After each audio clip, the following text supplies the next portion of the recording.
Bueno, siempre es un privilegio estar acá. Y una de las cosas que más le pido yo a Dios es que no me vaya a dar miedo. Porque recordemos que debemos tener fe. Porque la fe elimina el miedo. Y el miedo elimina la fe. O sea, tenemos que tener fe para que no exista el miedo. Las personas miedosas, las personas temerosas son personas que son muy faltas de fe, aunque la fe es escasa, ¿cierto? Todos debemos pedirle a Dios que nos regale fe, porque la fe viene de Dios, ¿cierto? O sea, que nos quite todo miedo, todo temor, para que la fe nuestra crezca. Porque recuerden, el temor mata la fe. Tenemos que tener fe y no miedo.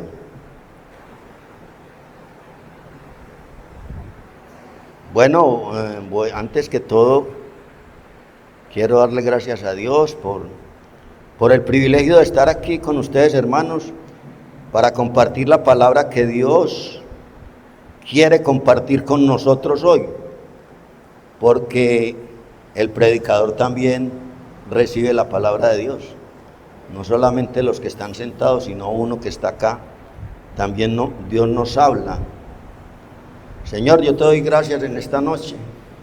Te pido, Dios, que me use, Señor, como solo tú lo puedes hacer, Señor.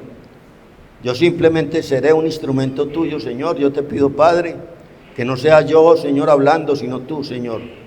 Usa esta vasija de barro, Señor, aquí estoy dispuesto para ti, Señor, y que tu Santo Espíritu, Señor, me guíe a toda verdad y me recuerde todo lo que tú me has hablado, Señor, para poder estar enfrente de mis hermanos en esta noche. Gracias te doy, Dios, en el nombre de Jesús. Amén y amén. Bueno, hoy tengo un tema que considero yo importante para todos nosotros, y es la soberanía y el poder de Dios. Dios es soberano, Dios es el Todopoderoso, y eso no se nos puede olvidar. No sé si ustedes recuerdan la historia del Titanic. El Titanic fue un barco que se terminó de construir en 1912, o sea, hace 112 años. Era el barco más poderoso que se hizo hasta esa fecha. Y cuando se terminó de fabricar, se programó un viaje desde Gran Bretaña hasta Nueva York. Y era un barco de pasajeros, un barco muy elegante. Me imagino que era muy costoso viajar en ese barco, y era el primer viaje que ellos iban a hacer. Entonces sucede que 4 días antes de la partida, el capitán del barco pronunció unas palabras temerarias. Él, viendo ese barco tan magnífico, tan grande, tan poderoso, se atrevió a pronunciar estas palabras: ni Dios puede hundir este barco. 4 días antes de su muerte lo dijo. Y exactamente el 14 de abril, en la noche, ese barco se chocó con un témpano gigantesco de hielo y se rompió la coraza del barco. Y ese barco a la mañana del 15 de abril se había hundido. Y el capitán de ese barco fue una de las personas que perecieron en ese barco. Y la enseñanza de hoy nos va a decir que nosotros no podemos poner nada más allá de Dios. Absolutamente nada.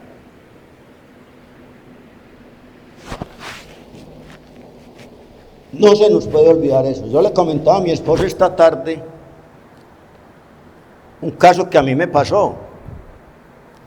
Yo tenía otra empresa antes de la que tengo ahora, y yo era el gerente y era el representante legal.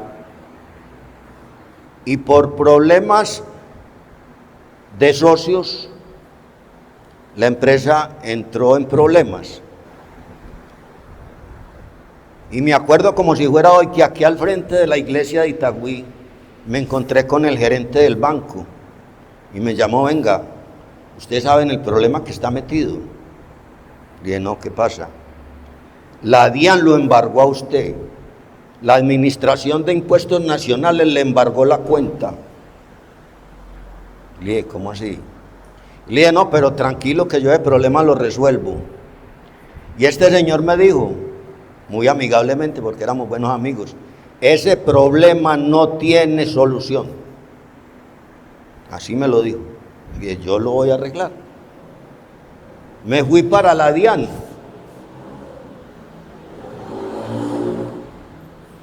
Y llegué a la administración y hablé con uno de los funcionarios y le digo: yo soy el representante legal de esta empresa, tenemos un problema por no pagar los impuestos, vengo para hacer un acuerdo de pago.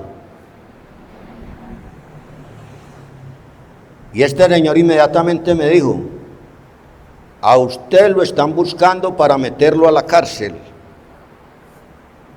Y le dije: pues señor, sepa y entienda que si me meten a la cárcel, no hay quien pague. No hay quien pague. Y al fin yo me senté con la gente allá e hicimos un acuerdo de pago. Y gracias a Dios esa deuda se pagó. Una deuda que no se podía pagar. Por eso yo les digo esta noche: no pongamos nada, absolutamente nada más allá de Dios. O sea, cosas que creemos que Dios no las puede alcanzar. A veces tenemos problemas, dificultades, enfermedades, pero la ponemos más allá de Dios, y eso nos pasa a todos. A veces tenemos enfermedades catastróficas, tenemos dificultades económicas muy duras, y siempre pensamos que Dios hasta allá no va a llegar. No, es que esto ya no tiene arreglo. Es que mi esposa, es que mi hermana, mi hija, hasta uno mismo, tengo una enfermedad terminal, esto ya no tiene solución. Yo ese problema lo estoy poniendo más allá. O sea, yo estoy diciéndome para mí mismo: Dios no es capaz de llegar a la solución de ese problema. Y ese es el tema que hoy quiero compartir con ustedes. Vuelvo y repito: la soberanía y el poder de Dios, que son ilimitados, completamente ilimitados. Recuerden, todo aquello que para los hombres es imposible, para Dios es totalmente posible. No importa lo que sea, todo está al alcance de Dios, todo.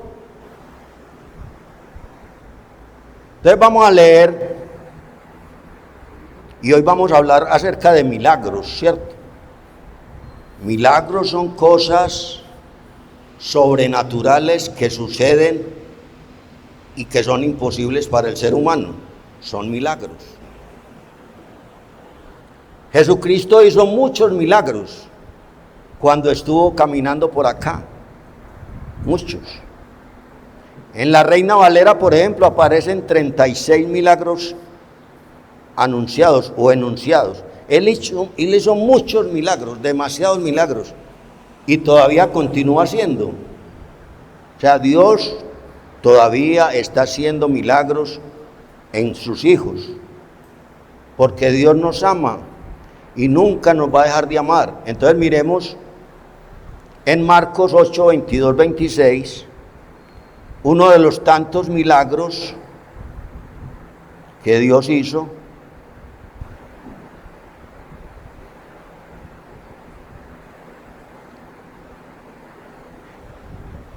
Y dice así: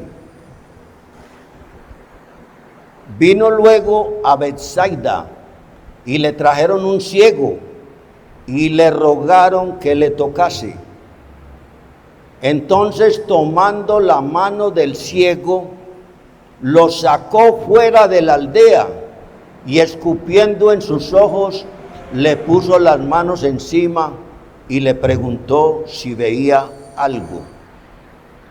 Él mirando dijo: veo los hombres como árboles, pero los veo que andan. Luego le puso otra vez la mano sobre los ojos y le hizo que mirase, y fue restablecido y vio de lejos y claramente a todos. Y le envió a su casa diciendo: entres en la aldea.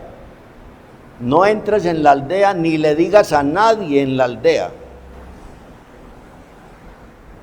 Entonces, miremos aquí cosas que suceden que a veces no las percibimos, ¿cierto? Una de las cosas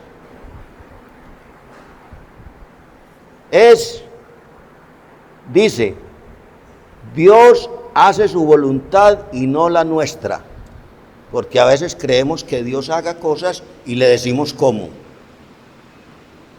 Y tenemos esa costumbre, ¿cierto?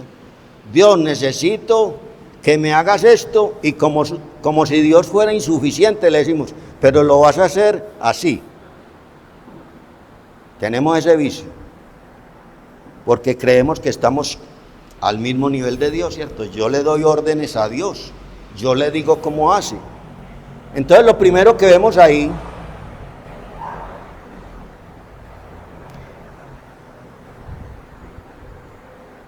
dice en el verso 20, en la parte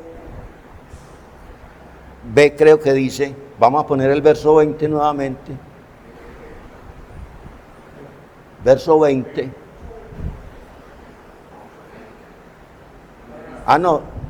el verso, espere que estoy equivocado, el verso 24, perdón, dice, él mirando dijo, no, perdón, es antes, no, lo voy a leer acá porque dice, en el verso, lo tengo acá 24, no sé por qué, dice, le rogaron a Jesús que le tocase. O sea, mire, le están diciendo a Jesús qué tiene que hacer con el enfermo. Le dijeron, tóquelo. ¿Cómo le voy a decir yo a Dios qué tiene que hacer para sanar a un enfermo? Pero nosotros somos tan ilusos que lo hacemos, ¿cierto?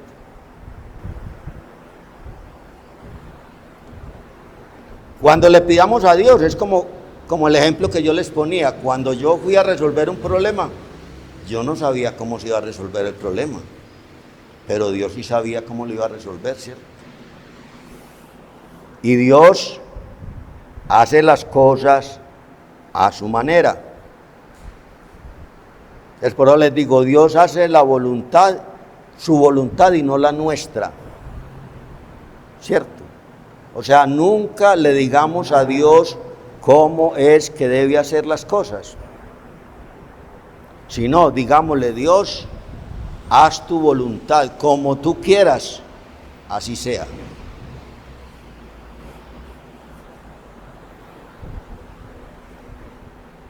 Entonces debemos de seguir el ejemplo de Jesús, ya que somos sus seguidores. Recuerden, nosotros seguimos a Jesús. Esta semana nos hablaba el pastor de que todos nosotros somos discípulos.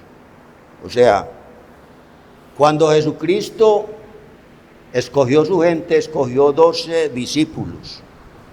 Y les dijo, ir por todo el mundo y hacer discípulos.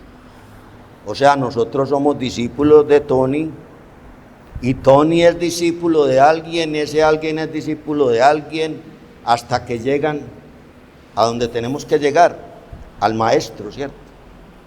Nosotros somos seguidores del Maestro, de Cristo Jesús. Ese es el Maestro al cual nosotros debemos seguir. Él empezó la obra y quiere que nosotros sigamos esa obra.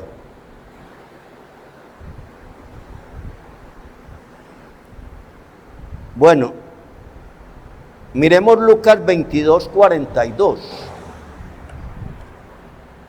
Miremos cómo Jesús siempre hacía la voluntad de su Padre, siempre. Él nunca hacía su propia voluntad. Ahí dice en ese verso, diciendo, Padre, si quieres pasa de mí esta copa, pero no se haga mi voluntad, sino la tuya. O sea, siempre debemos pedirle a Dios que haga en nosotros su voluntad. En estos días leía yo, o escuché yo, que nosotros tenemos que confiar plenamente en Dios y en nadie más. La voluntad de Dios prima sobre la voluntad de nosotros. Nosotros no podemos imponerle, como les digo, nada a nuestro Dios. Y Jesús mismo es el ejemplo para nosotros, ¿cierto? Él siempre hizo la voluntad del Padre. Como nosotros somos seguidores de Cristo, igual tenemos que pedirle a Dios que haga su voluntad sobre cada uno de nosotros. A veces la no respuesta es una bendición, porque Dios a veces nos responde a nuestras peticiones, a nuestros llamados. Aparentemente Él se queda callado, pero el silencio de Dios es una respuesta.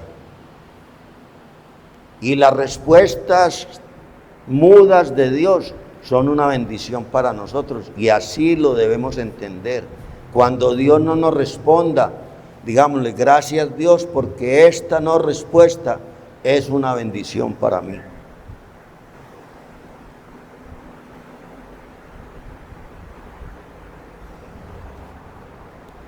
El discípulo sigue a su maestro. Debemos ser imitadores de Cristo. Recuerden que Pablo decía, sed imitadores de mí, así como yo lo soy de Cristo. Nosotros como discípulos del pastor Tony, debemos ser imitadores de Tony. Pero Tony imita a otro, imita a otro, imita a otro. Y tenemos que llegar a ser imitadores de Cristo. Porque yo no puedo seguir una persona que no sea imitadora de Cristo. Si la persona que me está guiando a mí por el camino de la verdad es un imitador de Cristo, yo lo sigo. De resto no lo sigo. Y hay mucha gente que siguen como ciegos, ¿cierto? A pastores ciegos llevando a otros ciegos. Las iglesias que son muy numerosas, que las vemos mucho, iglesias que tienen 5 o 10 mil personas, ¿a quién están siguiendo esas personas? Generalmente están siguiendo a un hombre, no están siguiendo a Cristo. Tenemos que aprender a que el único que debemos seguir nosotros es a Cristo, a nadie más. Y todo aquel que siga a Cristo es digno de imitar, de seguir, y de imitar también.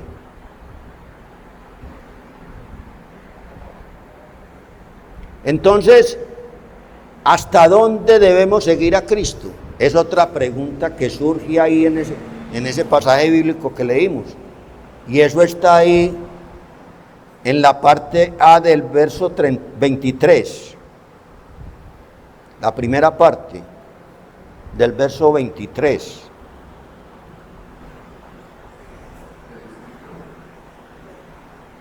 Bueno, lo voy a leer acá. Dice, entonces tomando la mano del ciego, lo sacó fuera de la aldea. Entonces, miren, simpático lo que pasó ahí. Este ciego no veía, era completamente ciego. Cristo lo cogió de la mano y lo sacó lejos, porque lo sacó de la aldea. Y eso nos lleva a preguntarnos a nosotros, ¿hasta dónde vamos a seguir a Cristo? Este ciego confió en Jesucristo, confió en Jesús. Y él dijo, hasta donde me lleve, allá me voy. Y él era ciego y él de pronto pudo haber pensado, Señor, ¿para dónde me está llevando? Ya no se oye nada, ya no se ve nada. Y se pudo haber revelado diciendo, no, déjeme aquí que usted me va a dejar por allá y yo cómo me devuelvo. Pero él confió en Cristo. Asimismo nosotros debemos confiar en Cristo. Señor, llévame a donde tú quieras, que yo voy, porque yo te sigo. Recuerden lo que dice la palabra de Dios, el que quiera venir en pos de mí, coja su cruz y sígame. Entonces la pregunta es, ¿hasta dónde estamos dispuestos nosotros a seguir a Cristo? Porque normalmente ponemos límites.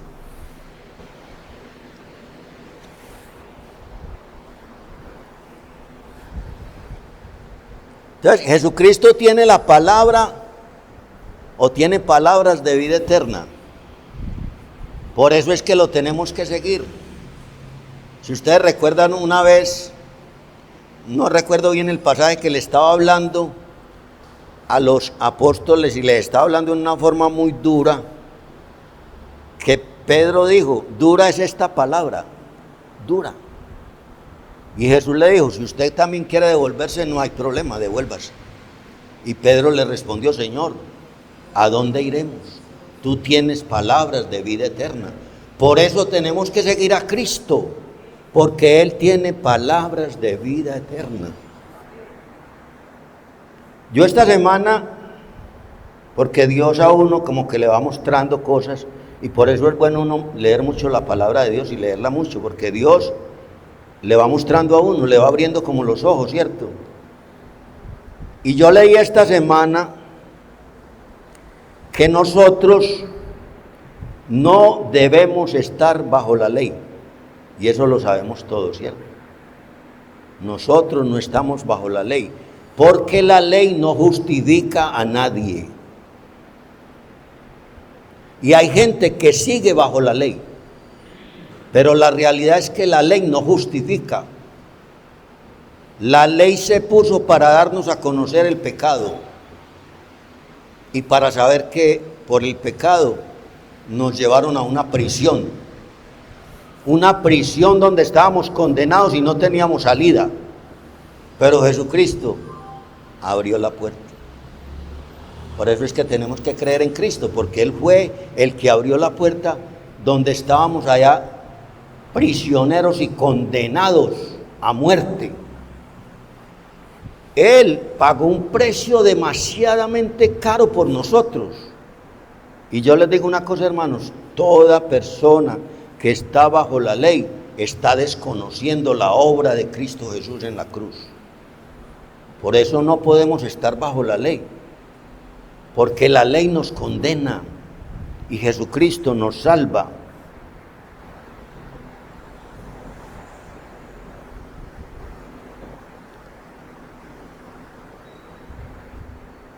Entonces estamos bajo la gracia y no bajo la ley. Es importante porque la ley nos salva. Solamente por gracia somos salvos. Y aquí estamos reunidos porque creemos en la obra de Cristo. Si nosotros no creemos en la obra de Cristo, aquí estamos perdiendo el tiempo, deberíamos estar en la casa.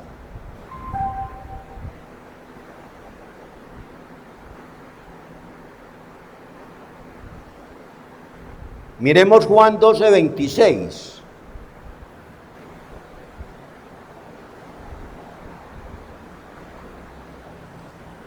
Dice ahí, si alguno me sirve, sígame, y donde yo estuviere, allí también estará mi servidor.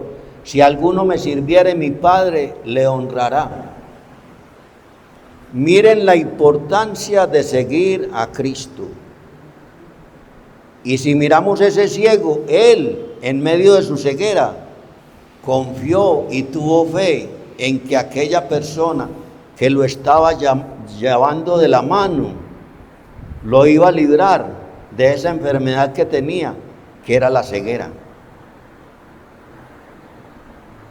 Y hoy tenemos que aprender, todos nosotros, de una u otra forma estamos enfermos, pero tenemos que dejar que Cristo nos lleve. ¿Por qué? Porque Él nos va a llevar a un lugar donde nos va a sanar. Es impresionante como nosotros que nos mantenemos enfermos, siempre ponemos la enfermedad más allá de Dios. O sea, y es un problema de todos nosotros. Yo tengo, por ejemplo, un dolor de cabeza y yo no digo Dios, tú eres poderoso, tú me puedes quitar este dolor, sino Señor, yo tengo un dolor de cabeza muy grande, pero voy a ir a la farmacia a comprar unas pastillas porque te voy a colaborar, porque usted no es capaz con ese dolor de cabeza que yo tengo. O sea, lo que nos falta a nosotros es fe. Recuerden la frase que en la Biblia lo dice todo: si tuvierais fe del tamaño de un grano de mostaza, le dirías a esta montaña, muévase, y se movería. O sea, eso nos está diciendo a nosotros, la fe de nosotros es ninguna. No tenemos fe, porque ¿quién de nosotros no va al médico? ¿Y por qué vamos al médico? Porque no tenemos fe. Por eso vamos al médico, ¿cierto? Si tuviéramos fe, no iríamos al médico. Y uno le dice a la persona, entonces usted no necesita al médico. ¿Cómo no voy a ir al médico si estoy enfermo? Sí, pero Jesucristo es el médico de médicos. Todos los médicos están por Cristo, pero a nosotros se nos olvida que tenemos al médico de médicos, que nos puede sacar de cualquier problema. Otra parte bien interesante que vemos ahí es que Jesucristo usó saliva. Nos debemos preguntar, ¿por qué usó saliva? ¿Será que no hay otra forma de sanar un ciego? ¿Qué? Porque en la Biblia hay 3 pasajes de ciegos, 2 de ellos los sanó con saliva.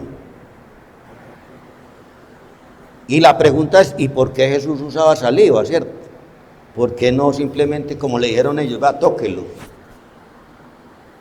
No, tóquelo no, yo tengo mi método, yo sano a la persona como yo quiera, porque Él sanaba con la palabra, los mandaba a sumergir en un río, los mandaba a hacer una cantidad de cosas que a veces hasta eran absurdas, ¿cierto? Él decía, vaya y haga esto y verá que se sana. Entonces, en la Biblia no mencionan claramente por qué Jesús utilizaba saliva. Yo, sin embargo, pues leí un poco y dicen que la creencia de los judíos era que la saliva tenía poder curativo. Y Jesús muchas veces mostraba su poder con cosas, es como las parábolas, ¿cierto? Él hablaba en parábolas para que la gente entendiera. Y recuerden que Jesucristo era Dios y tenemos que creer que la saliva de Él algo tenía, ¿cierto? Algo tenía. Pero sin embargo dicen los historiadores que en la época de los judíos ellos le tenían mucha fe a la saliva porque la saliva tenía poder curativo. Y fuera de eso también tenían una creencia de que los primogénitos tenían poderes más que los hermanos. Entonces, otra razón por la cual Jesús pudo haber usado saliva era para mostrarle a la gente que Él era el primogénito. Por eso usó saliva, porque de una de las cosas que Él predicaba era que Él es el unigénito de Dios, el único, el primogénito de Dios. Entonces Él hacía esas cosas y ellos decían, ve, está sanando con saliva, este sí debe ser el primogénito. O sea, Él hacía eso para que la gente creyera. Una de las cosas que nosotros más pedimos en la congregación es avivamiento, ¿cierto? ¿Qué es el avivamiento? Son sanidades. Pero a veces las sanidades no ocurren por nuestra falta de fe. Jesucristo nos sanaba a veces individualmente, pero a veces sanaba multitudes. O sea, cualquier día Y vamos a orarle a Dios para que cualquier día en esta congregación todos los enfermos de la reunión se sanen. No solamente los que levanten la mano, porque muchos de nosotros estamos enfermos y nos quedamos callados. A veces a mí me han dicho, ay, que yo tengo... Y entonces, ¿por qué no dijo que oraran por usted? Porque no sé si nos da vergüenza, nos da pena, no decimos nada.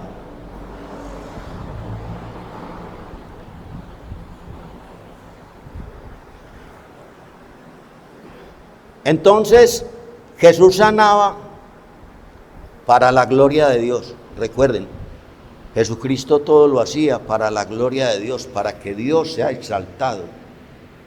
Para eso Él sanaba a las personas.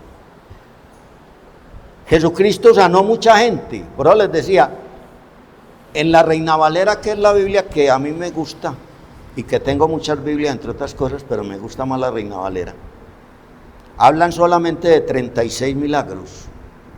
Pero Jesucristo hizo muchos milagros y sanaba multitudes.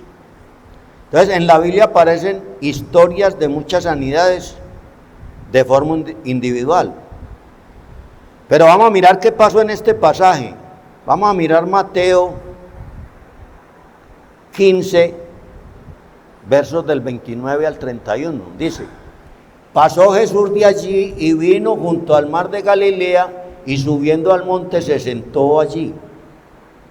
Y se le acercó mucha gente que traía consigo a cojos, ciegos, mudos, mancos y otros muchos enfermos, y los pusieron a los pies de Cristo. De manera que la multitud se maravillaba. Ahí faltó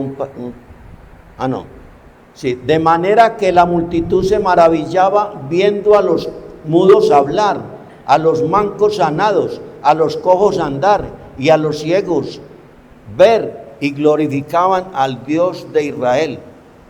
O sea, era una multitud, habían muchos enfermos, muchos, y Él los sanó a todos. Generalmente los enfermos iban individualmente a pedirle a Jesús sanidad, pero había momentos donde Él sanaba muchos enfermos a la vez. Por eso en los avivamientos pasa mucho, que muchos enfermos son sanados, y eso es lo que le estamos pidiendo a Dios en este momento para nuestra iglesia, es que haya un avivamiento, y vamos a orar mucho para que este fin de mes, que haya avivamiento, sucedan milagros para la gloria de Dios, porque todo sucede para la gloria de Dios, porque es el orden lógico que aparece en la Biblia. Jesucristo glorificaba al Padre, y cuando ya Jesucristo se fue a ir, le dijo: Padre, glorifícame tú a mí. O sea, Jesucristo glorificó al Padre, el Padre glorificó al Hijo, y Cristo nos va a glorificar a nosotros, porque Él nos va a dar gloria para llegar a la presencia de Dios con un cuerpo glorificado. Entonces nosotros debemos glorificar a Dios en Cristo. Por eso todo es en Cristo, y todo lo que pedimos es en Cristo. Recuerden, cuando pidamos cualquier milagro, debemos pedirlo en el nombre de Cristo, para que Cristo sea glorificado. Jesucristo glorifica al Padre, nosotros glorificamos a Cristo, y Cristo nos glorifica a nosotros. Entonces, vamos a hacer una reflexión, y lo vamos a hacer en el Salmo 118. ¿Por qué el Salmo 118? Porque el Salmo 118 es exactamente la mitad de la Biblia. Esa es la mitad, el Salmo 118. Miremos lo que dice en este Salmo. Mejor es confiar en Jehová que confiar en el hombre. Estamos enfermos, es verdad. Necesitamos sanidad. ¿En quién estamos confiando nosotros? ¿En Dios o en los hombres? ¿En los médicos? ¿En los yerbateros? ¿En las medicinas? ¿En las drogas? ¿O estamos confiando en Dios? Meditemos hoy en ese pasaje. Salmo 118, verso 8. Nosotros sin Dios no somos nada, y Dios sin nosotros sigue siendo Dios. O sea que hoy sea el momento, la oportunidad para pedirle a Dios que nos regale fe, para tener confianza en el Todopoderoso, en el que todo lo puede. Para Dios no hay nada imposible. Démosle gracias a Dios en esta noche por esta palabra, una palabra que nos edifica a todos y que nos está orientando a confiar plenamente en Dios y a no confiar en los hombres, sino en Dios. Gracias, pastor, por la oportunidad.